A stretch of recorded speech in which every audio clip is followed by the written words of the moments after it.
this is going to be for English 3B, the Unit 3 activity, and even if you're not yet in Unit 3, you should be soon. And also, it's, we want to start this a little bit early since this is going to be a fun assignment, and it is for you guys.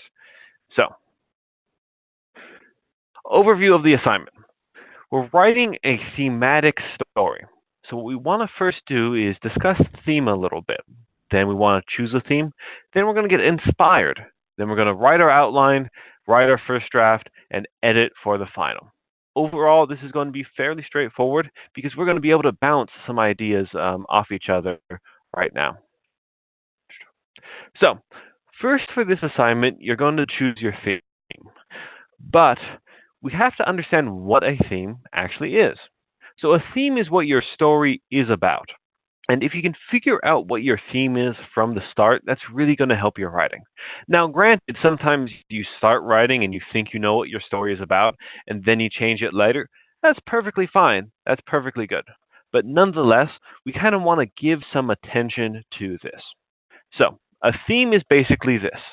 It's a value, an abstract value, that undergoes some change, some action, some verb, and by some cause or condition.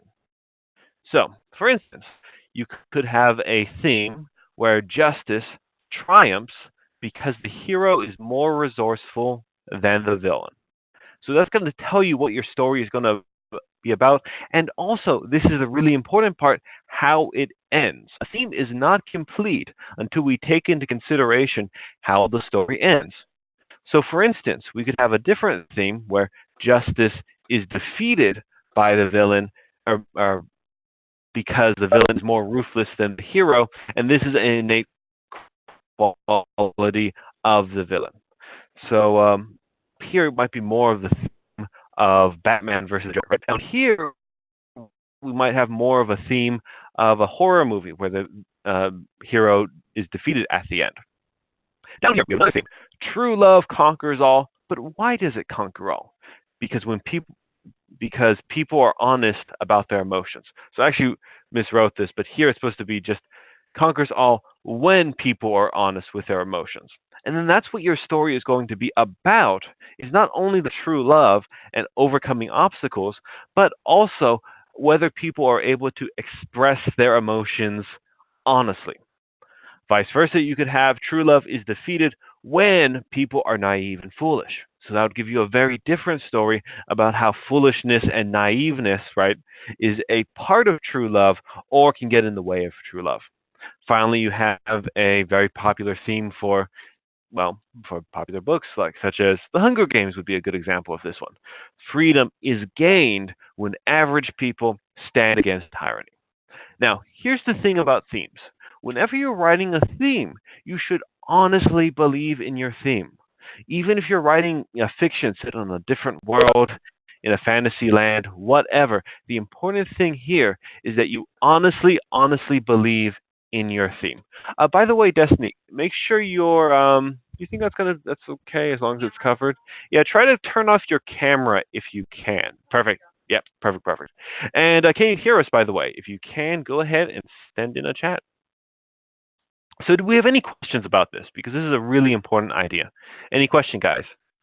Elisa, Destiny, Matthew, any questions so far about what a theme is? Nope. Pretty good? All right, if you have no questions.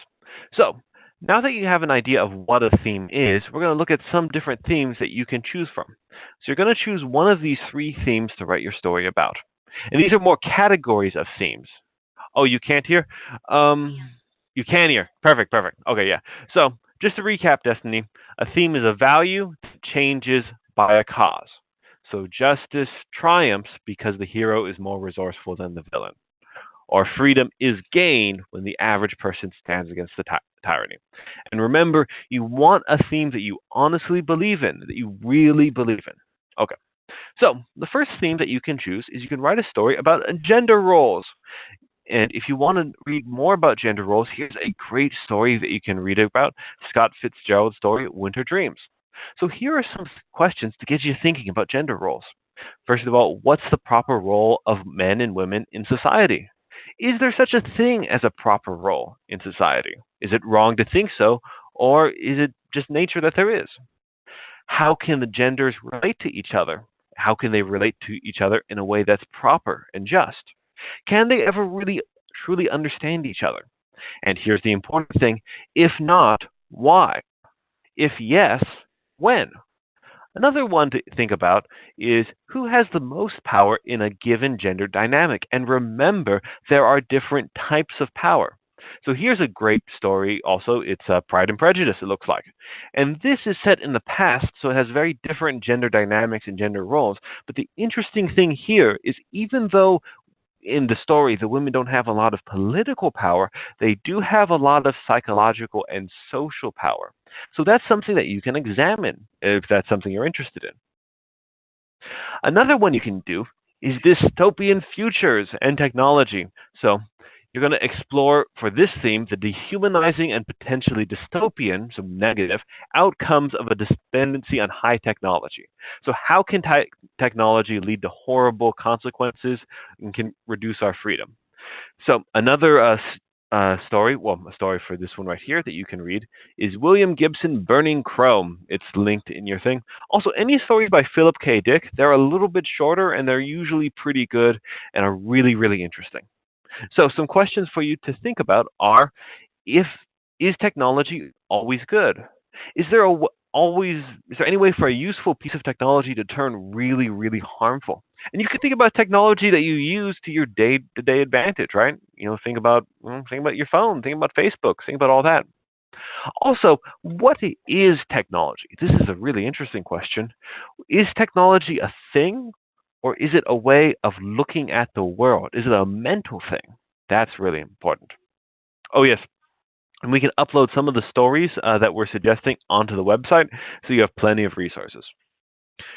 Furthermore, if you're talking about dystopia, maybe you also want to think about what does it really mean to be human? Humans, can machines be almost human-like? If so, does that cheapen the value of humanity? Also, is humanity the most important thing, or are people willing to sell their humanity for something else? Here's an example of a really great, really profound movie about, well, just about that, Blade Runner. And it focuses on the dynamic between the humans and the androids who are functionally the same as humans, but they don't have any of the rights. So that's the one thing you can look at. Another thing you can look at is culture and identity. So you can explore how a person's identity is shaped by their tradition and cultural influences. One story that you have, I think it's in your tutorial actually, is Alice Walker's story, Everyday Use. This is a fascinating story about the tension between, I believe it's a African American family in the South, and I believe it's the Muslim boyfriend that comes home. So that's a very, very different, two very different cultures.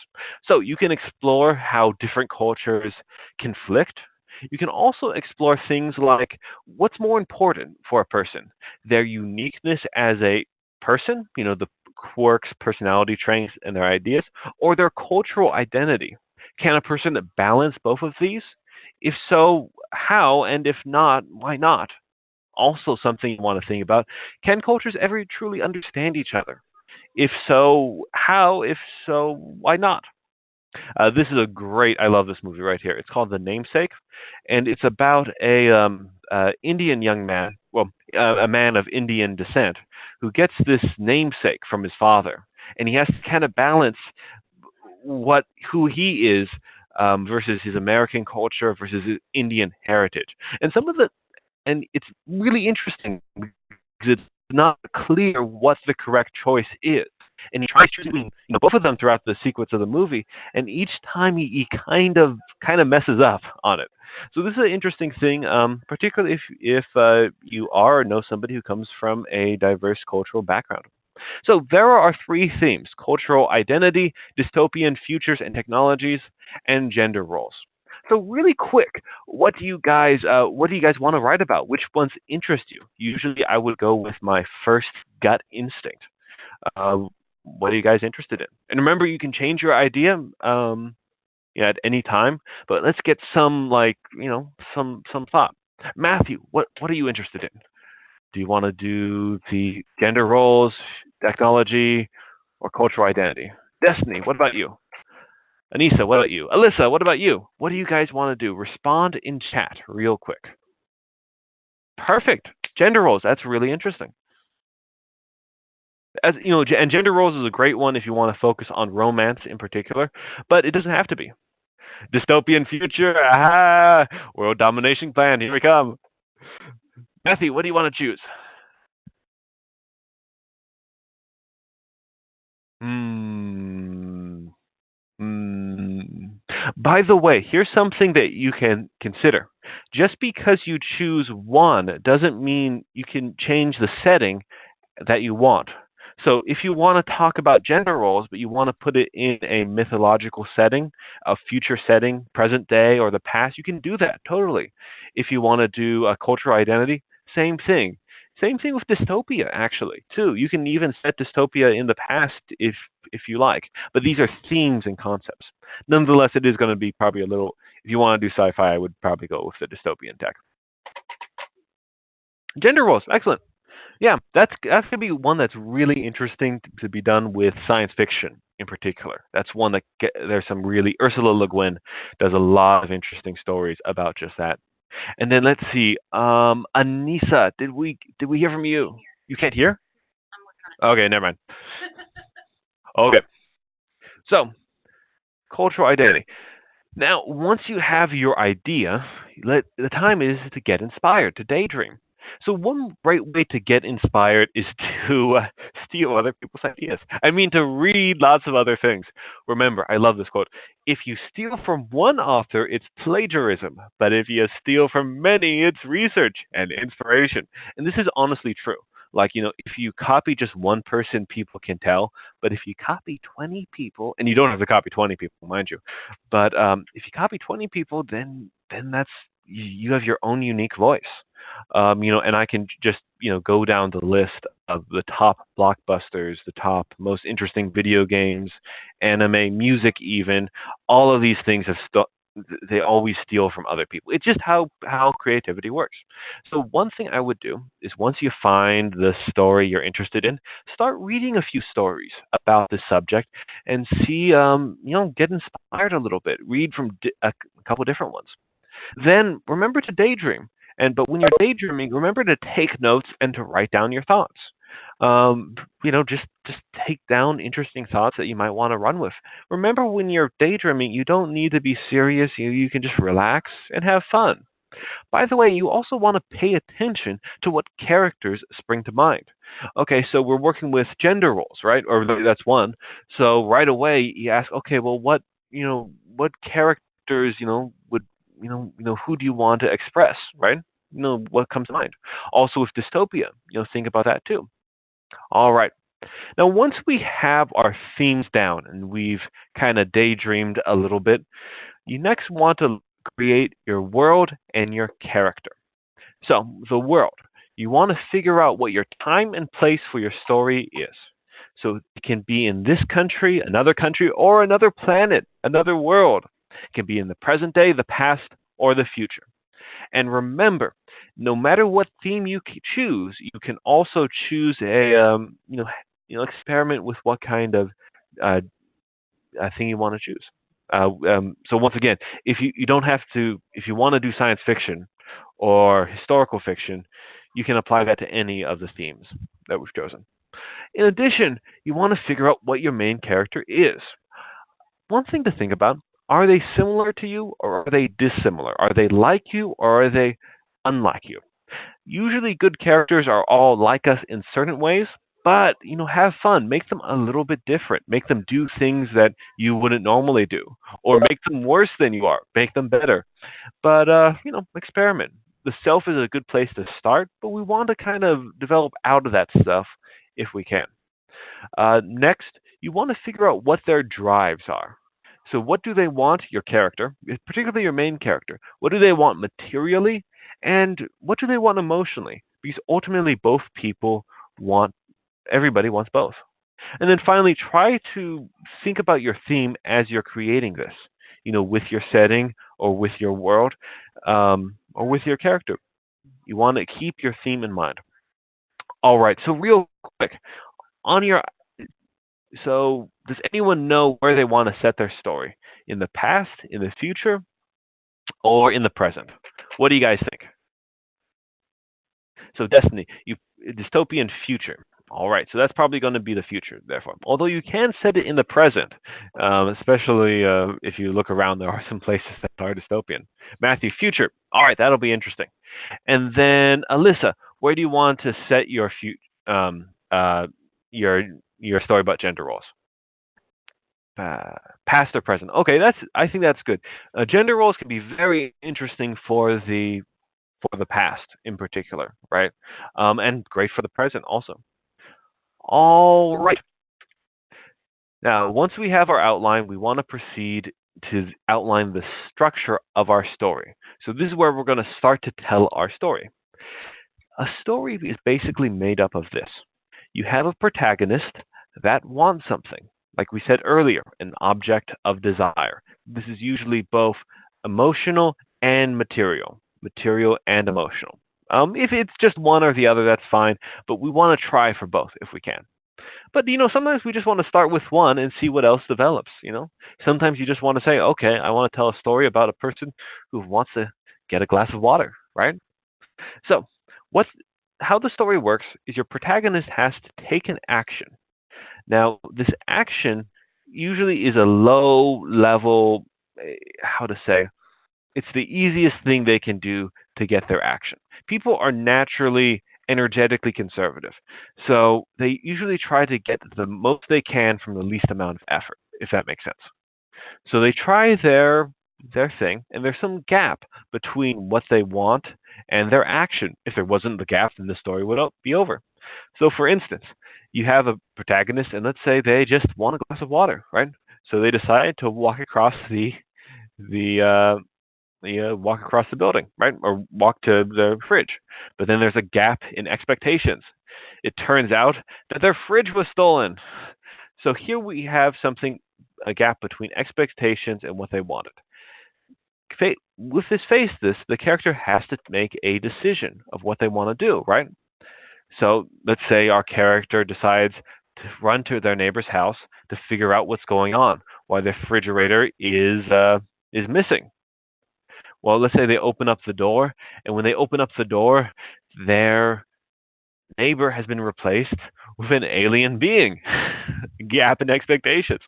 So this puts them in a state of unknowing, and they have to decide what else they're going to do, right?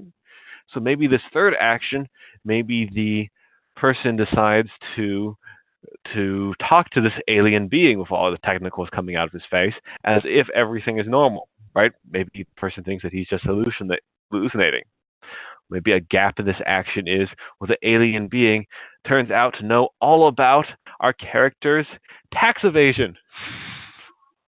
And so on and so forth. So, we can have fun with this. You just start like putting in crazy, unexpected things.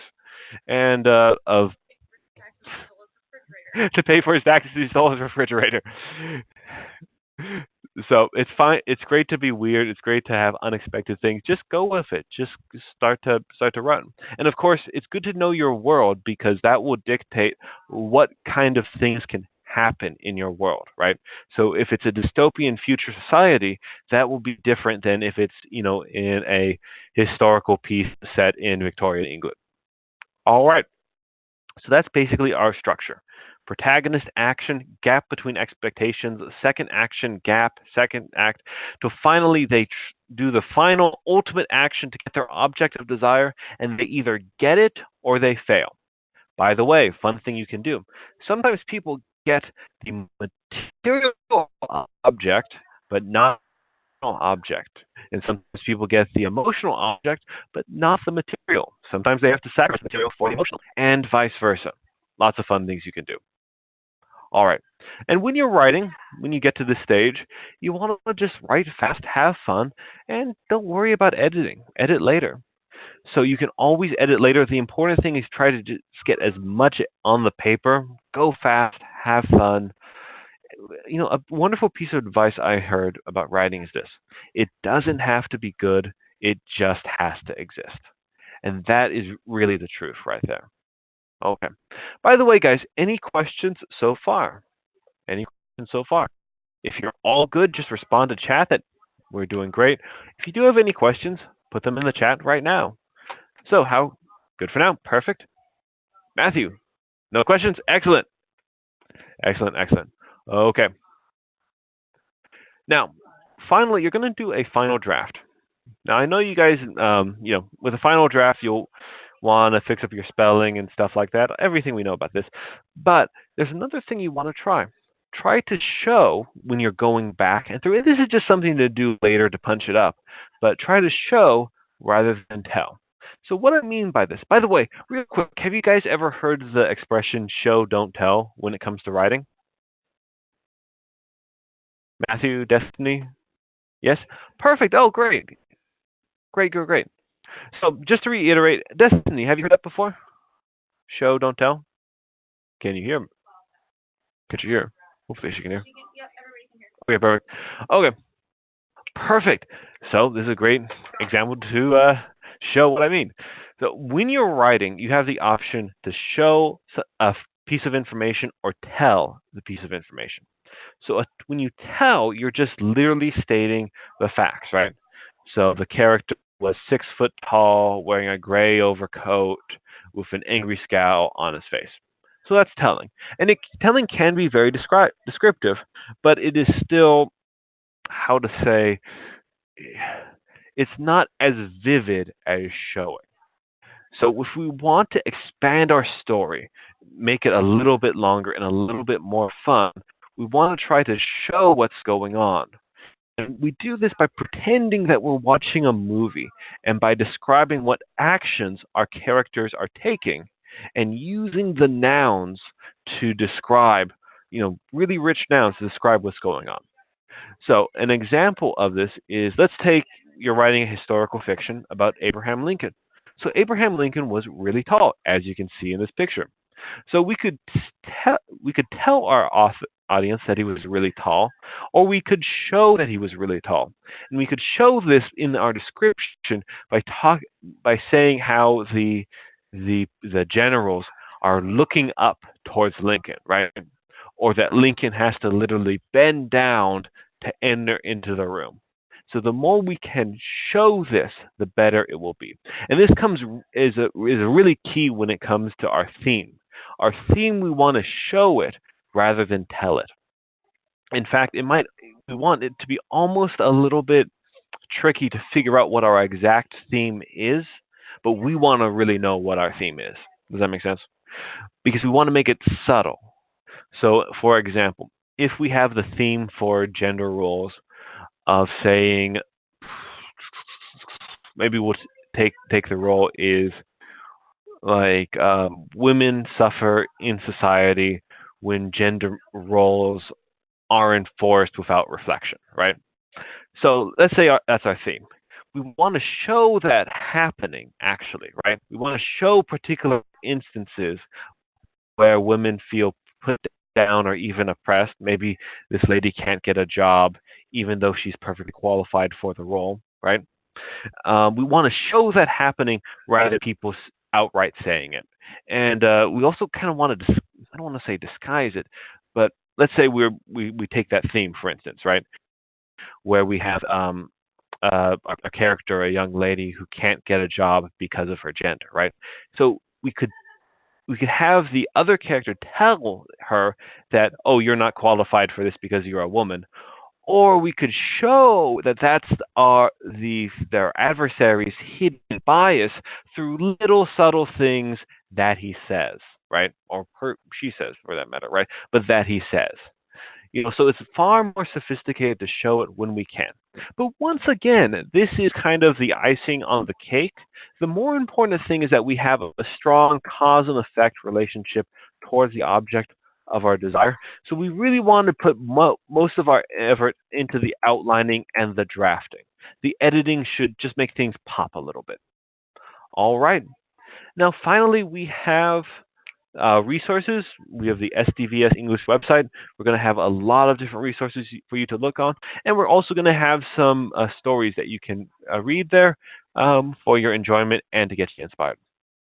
All right. Well, that about wraps it up. But before we go, do you guys have any? Not only do you have any questions, but do you have any ideas of what kind of story you want to write? Any ideas? Destiny, what's your idea for dystopia? Anything that comes to mind?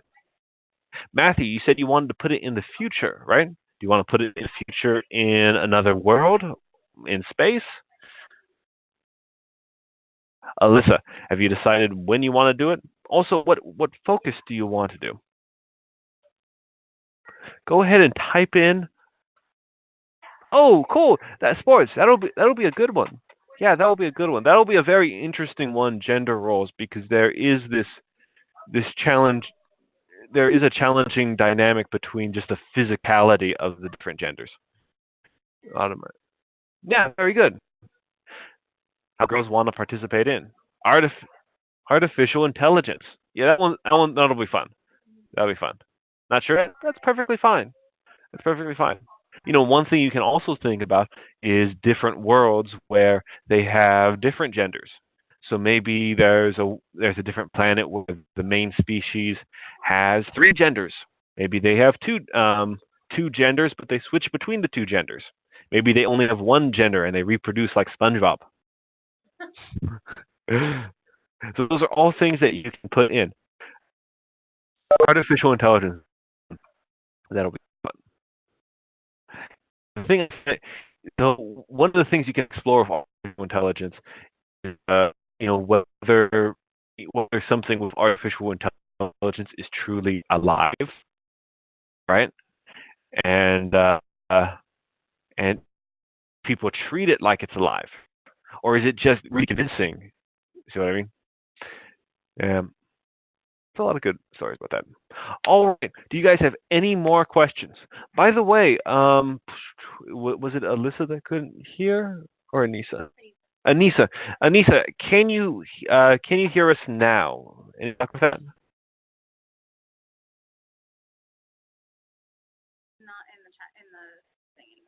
Oh, okay.